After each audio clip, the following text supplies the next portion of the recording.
Hey guys, this is Pedro back with another interview, this time covering VCT Masters Toronto 2025. My guest at this time is, well, you guys already know him, Vansilli.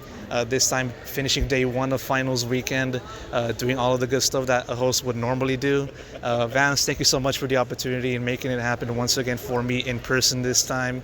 4 years has been the previous, it's been 4 years since you've been in a Masters event. Back then was in Reykjavik, the very first one, working remote. Now it's in person. I got to ask you, starting off with that, what's the experience like? First off, Pedro, thank you so much, man. This is the second time we get to do this. We did it in LA and for the interview. It's always been an honor to be on this. And just it's been, I can't put it into words yet. I'm still trying to live through the adrenaline of everything that's happening right now. And I think finally after Sunday, I'm going to be able to decompress. But if anything, it's been surreal because you mentioned it 4 years ago, Masters Reykjavik Online 2021.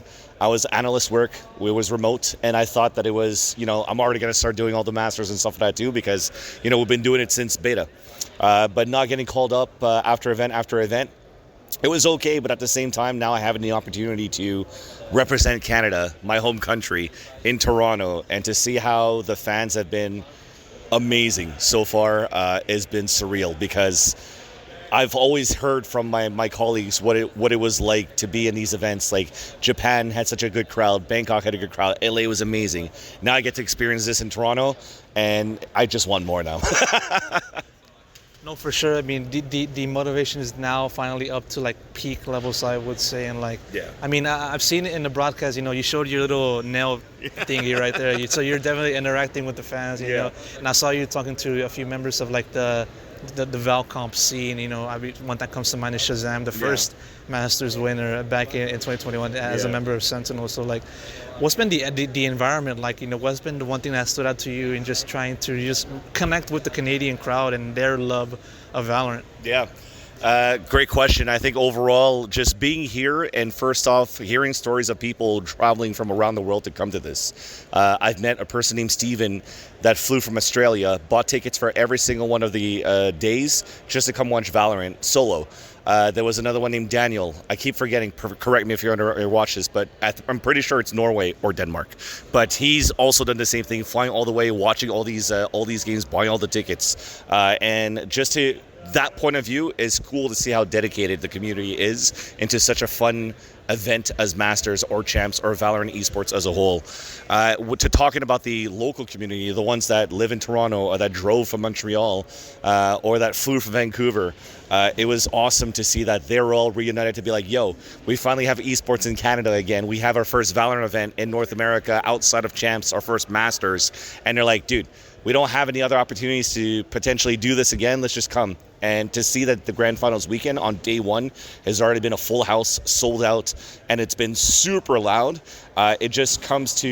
It brings a special warmth in my heart to know that there's such a big support still in esports in Canada. Because the last time we had the conversation, remember I was telling you I was casting 23 years ago and was audio only. And it was very hard to get investments or any organizations or LAN events happening in Canada. So to see that Riot put the time into this to do league events, VALORANT events here in Canada, and to see that people still come up in huge numbers, it means a lot to myself as a Canadian to see that we still want more esports event here in Canada. It's amazing just to look at the road. As we kind of mentioned in the previous conversation right there. Do you feel like the hands of time turned back and now you kind of feel like you're a little kid again? 100%, dude. And quite honestly, it's the reason why I'm also saying it's surreal earlier on is because I've been doing this for 23 years. And I think I do remember us having that conversation as well. As all the years that I've casted, I haven't really done a Masters or a Champs or any S-tier events and other titles in other games for a global event. So to be able to do this in Game Changers and to be able to do this in Masters now, it means a lot. It's like I've come back full circle from when we first started audio only and we're just a bunch of people at a LAN center and just yelling into a microphone, but there was no video yet. People were just standing behind you and watching you scream. To see the production level that it is now and how esports has really become literally that sport it's just again surreal. Yeah, man, I'm just now it just makes me want to do more, for sure. The drive, the passion around casting video games, or just to be part around the esports scene, has not died down since the first time I did it. And again, I still hope to be able to do this until I'm 65 or until my deathbed. Who cares? Who cares, indeed. Have you had your family come over to like watch the event? Because like I know you also talked about like sacrificing and putting esports away to the side too for your family. So have they been able to just enjoy this with you? Not yet. From my close siblings and parents or whatnot, they haven't had a chance to see it yet. But at least my immediate family, my wife and kid, I actually drove back during the dark days. As soon as the Wednesday was done, I drove back home to Montreal. It was 4:30 in the morning, and then the next day I drove them back here in Toronto. So my wife and kid are going to join me on Sunday for grand finals to see what I do. So I think I'm going to be the most nervous there, not because of the crowd. It's because now I get to do this in front of my kid and my wife. So I'm excited to see how they're going to find this event as an 18-month-old and my wife as well. No, most definitely. Like, I gotta ask you, just out of curiosity, do you feel like covering this event is like, does it give you the most like pleasure, the most like satisfaction out of any other event that you've been doing, or not? Where do you think it ranks for you? It's definitely at the top. I think if anything, one of the things that really reached the top for myself in VALORANT was doing the first Masters in 2021, and then what toppled that was being able to do Game Changers in 2022, and then in 2023 getting to cast the grand finals of Shopify Rebellion, winning when I was able to cast that with Potter. So now Masters, being able to take to represent Canada for that one, topple that grand finals for Champs GCC in Berlin. So that's probably my top 3 in that rank now. So yes, it's definitely, I'm at the top of I wouldn't say top of my game, not at the peak of my career, but definitely at a highlight for sure. And I'm looking forward for an opportunity to now being able to cast a Masters or Champs.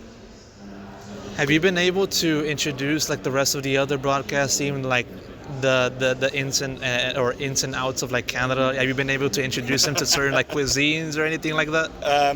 I haven't had a chance to send the crew over to eat some poutine yet, but everybody had like their own plans and stuff like that too. So what's really good about the talent team here is that everybody does their own research of like, oh, we have to try this in Toronto, we have to try that in Toronto, and I'm just like, you know what, that was already on my list. So we actually got to go at least eat some Vietnamese pho that has like a Michelin guide just like around the corner around here on Ossington called Pho Tin Tan, and I had an opportunity to eat there with the observers and whatnot as well. So that's been pretty fun. Well, hopefully the viewers can kind of look at this and say, oh, let's go there in Toronto anytime, at any time. So upon the recommendation of Vansilli, in line with your career, at the same time, we're seeing the 5-year anniversary of this game. Yeah. And, probably happened before sometime or even during this event. I can't think of it off the top of my head, but still. How much has VALORANT changed the game for yourself, and what has been the one thing that you feel you're most grateful of, so far? A lot has changed, I think, from being able to see the evolution of so many young kids and aspiring players trying to become pro, and seeing them at the top of their game now. Like you're seeing Bolster still on top of his game, still able to IGL Fnatic to this moment into the lower finals as we speak, just beating G2, and just seeing G2, who are on the other booths on these sides, unfortunately after their loss, to see how much they've grown from the guard days until now and how consistent they've been through all these events. So in that sense, it's been huge.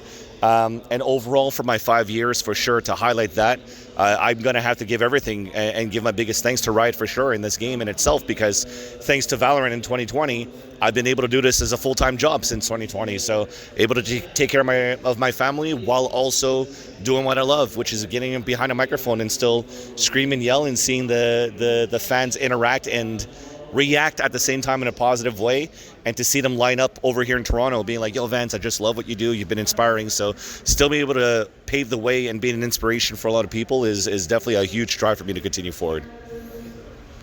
And hopefully, you and everybody else has been, you know, interacting with, you can take this event and, you know, use it for the future, and also look at this with fondness. You know, obviously it's not the present, but, you know, sometime in the future.